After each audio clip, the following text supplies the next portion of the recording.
Quando eu tinha 19 anos, estava voltando de uma festa que aconteceu na casa de um amigo. A festa estava rolando, mas eu não estava muito consciente do que acontecia ao meu redor. Afinal, era uma típica festa escolar com bebida. Meu amigo morava em uma grande propriedade afastada, longe dos vizinhos, a umas 4 a 6 milhas de distância. Meus pais não eram ricos, então não podiam me dar um carro. Isso significava que eu teria que voltar para casa sozinho, mesmo estando meio bêbado. Não estava muito preocupado, pois minha casa ficava a apenas alguns quilômetros de distância e a cidade era relativamente segura. No entanto, o caminho mais curto para casa envolvia algumas estradas sinuosas que passavam por áreas rurais da cidade. Foi enquanto eu dobrava uma esquina naquela estrada sinuosa que algo inesperado aconteceu. De repente, ouvi uma voz misteriosa sussurrar: "Corra!" Aquela voz não era familiar, e eu não tinha ideia de onde vinha. Talvez tenha sido apenas meu instinto devido ao meu estado meio bêbado. Mas a paranoia tomou conta de mim.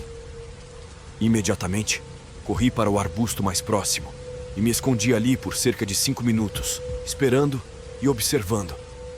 Finalmente avistei faróis de um carro dobrando a esquina. A dúvida sobre se eu deveria fugir ou não surgiu, mas decidi ficar escondido.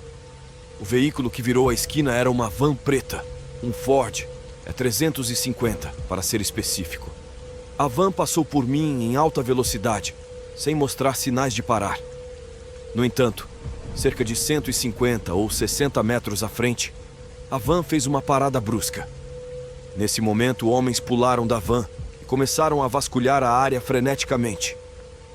Comecei a me perguntar se esses caras tinham me seguido desde a festa. Lentamente, comecei a me mover silenciosamente de arbusto para arbusto, tentando me afastar do local onde eles estavam procurando. Consegui me distanciar cerca de 30 metros, mas os homens continuaram a se aproximar. Eles estavam quase a 10 pés de distância quando ouvi um deles dizer algo como: "Esqueça, vamos encontrar outro." Essa fala de um deles enviou um arrepio pela minha espinha. Eventualmente, eles retornaram para a van e partiram. Esperei por meia hora para ter certeza de que estavam longe, pois não queria encontrá-los novamente. Finalmente, consegui voltar para casa em segurança naquela noite, sentindo-me atordoado e confuso com o que tinha acontecido. Nunca contei aos meus pais sobre o encontro, com medo de que eles me impedissem de ir a festas por algum tempo. Mais tarde, ouvi uma história semelhante no noticiário, o que me fez refletir sobre o que poderia ter acontecido naquela noite. Alguns sujeitos estavam circulando em uma van preta, capturando adolescentes em regiões rurais e usando machados para tirar suas vidas. Eles já tinham tirado a vida de 2 adolescentes antes de serem identificados na minha cidade. Fiquei me perguntando se eles teriam cometido mais crimes semelhantes em outros estados. De qualquer forma, por um triz, evitei ser vítima deles naquela noite, graças a uma voz que me instigou a fugir. Sou uma mulher australiana, e a idade que decidi consumir bebidas alcoólicas foi com os meus 19 anos. E na semana em que completei os 19 anos, minha melhor amiga e eu decidimos comemorar indo a uma balada. Sendo financeiramente limitadas, fizemos o possível para nos embriagar antecipadamente com caixas de vinho ou sacos de capangas, como chamamos aqui na Austrália. Uma vez que saímos, dependemos de doações generosas de outros frequentadores, que costumam ser homens generosos que nos davam uma gorjeta grátis. Houve um momento em que nos deparamos com um parque próximo ao local que planejávamos visitar. Havia sinais indicando que beber em público naquela área era ilegal. Então encontramos um local mais escuro atrás de uma árvore e abrimos nossas bebidas. Não estávamos ali por muito tempo quando um homem com um sotaque forte e difícil de identificar se aproximou de nós. A princípio, pensamos que ele fosse algum tipo de autoridade, mas então ele tentou esconder a garrafa enquanto trocávamos olhares surpresos.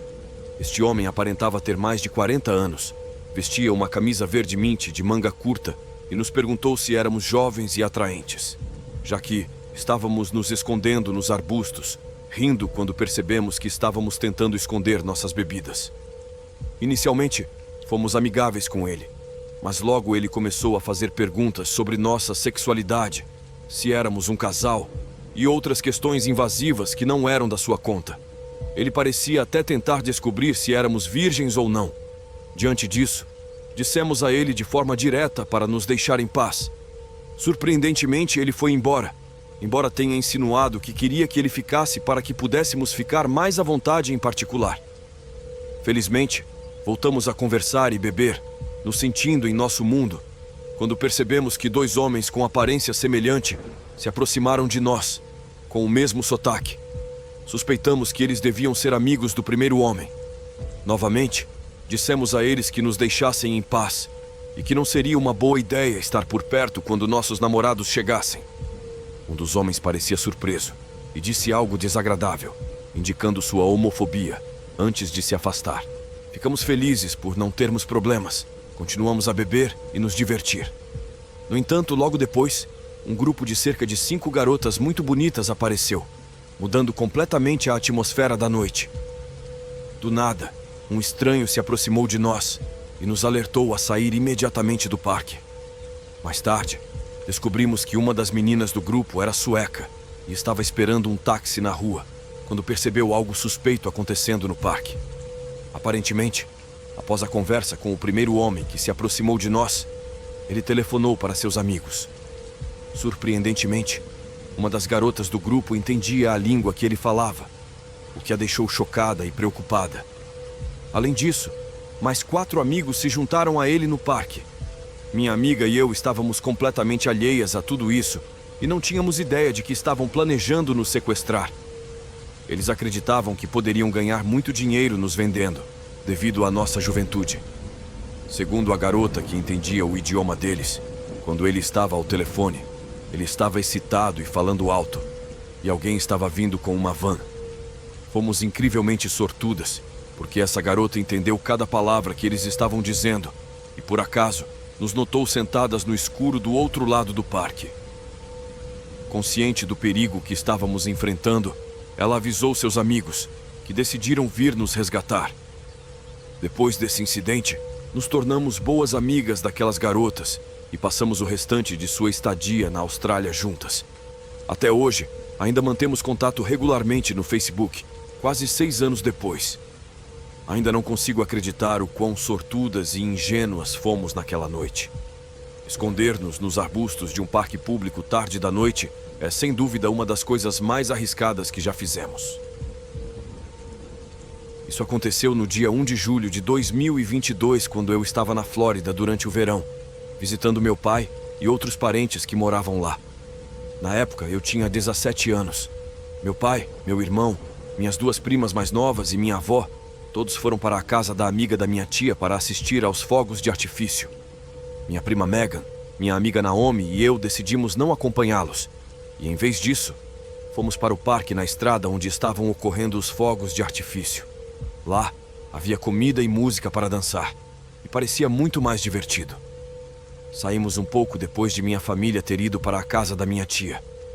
Vale ressaltar que ainda éramos bastante jovens na época, então estávamos vestindo shorts que iam até os joelhos e camisetas comuns, definitivamente não buscando a atenção de caras mais velhos.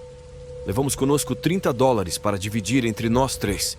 Sendo verão na Flórida, definitivamente estávamos com sede, então encontramos a barraca de comida mais próxima e pedimos alguns refrigerantes.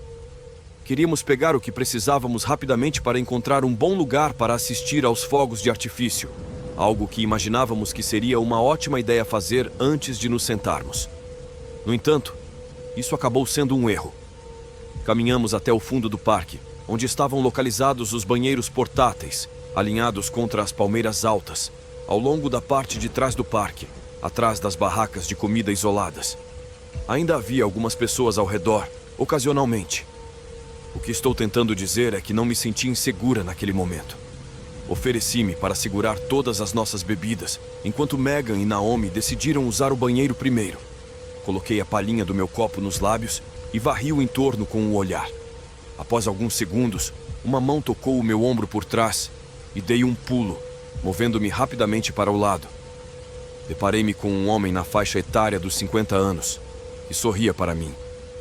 Assim que ele abriu a boca, ficou evidente que estava sob o efeito de álcool.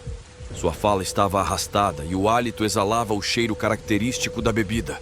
Ele me elogiou, dizendo que eu era muito bonita. e agradeci sem muita convicção, pois me sentia extremamente desconfortável. Comecei a me afastar, tentando não ser rude, mas no mesmo instante, estendeu a mão e agarrou meu braço, puxando-me em sua direção. Sua mão cobriu não apenas minha boca, mas também pressionou meu nariz, tornando quase impossível gritar. Soltei imediatamente o meu copo e ele abriu a porta de um banheiro portátil vazio, tentando me empurrar para dentro. Fiz o possível para gritar, mas a força de sua mão tornava isso extremamente difícil. Contudo, devido ao estado embriagado em que ele se encontrava e aos meus esforços para me debater, somados ao fato de o banheiro portátil estar ligeiramente suspenso do chão, ele perdeu o equilíbrio e acabou caindo para o lado, o que me permitiu escapar.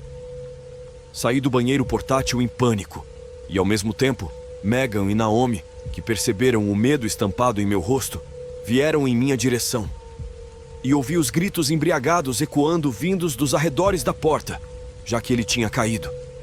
Imediatamente, corremos na direção da aglomeração de pessoas, perdendo de vista o homem rapidamente. Histericamente, expliquei o que acabara de acontecer a elas, e encontramos um policial que fazia a ronda no parque. Forneci a ele todas as informações que pude, incluindo meu número de telefone, e ele me assegurou que faria todo o possível para localizar o agressor. 2 anos se passaram, e ainda não ouvi nada a respeito disso. Sinceramente, espero que ele nunca tenha tentado algo semelhante em outra garota. Eu estava extremamente embriagado, e a caminho de casa vindo de um bar. Entre o bar e minha residência, há um cemitério de pioneiros consideravelmente grande, com muitos túmulos antigos, árvores imponentes e, geralmente, um local assustador que eu aprecio por sua atmosfera. Costumo fazer caminhadas ali devido aos túmulos históricos e à tranquilidade. Na minha embriaguez, vejo o cemitério como um atalho para casa. Comecei a escalar a cerca de 10 pés de altura. Passei uma perna por cima e me preparei para pular na grama. No entanto, minhas calças ficaram presas e eu caí, ficando pendurado literalmente. Minhas calças se rasgaram e eu caí no chão.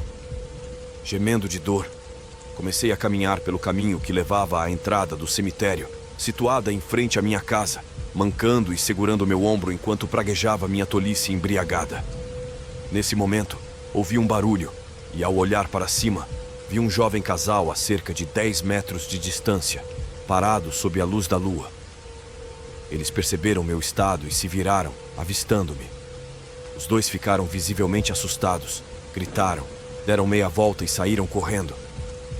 A todo vapor continuo minha jornada e não consigo parar de rir com a situação. Aproveito o tempo, mancando em direção à minha casa. À medida que me aproximo da entrada, noto um carro adentrando o cemitério. Suspeito que seja a polícia ou alguém vindo investigar os gritos.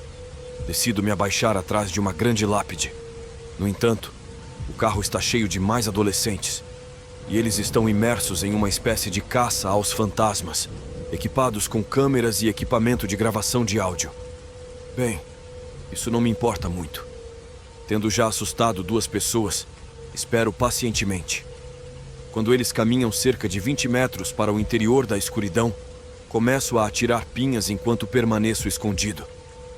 A primeira atinge o cascalho atrás deles, e a seguinte ricocheteia em uma árvore, voando pelo cemitério. Todas as crianças congelam e olham umas para as outras.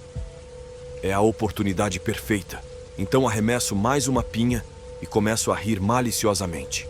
Faço o possível para provocar essas crianças, e elas acabam saindo correndo para o carro e fugindo. Eu tropeço de volta para minha casa, rindo às gargalhadas, me sentindo aliviado e aproveitando uma festa pessoal.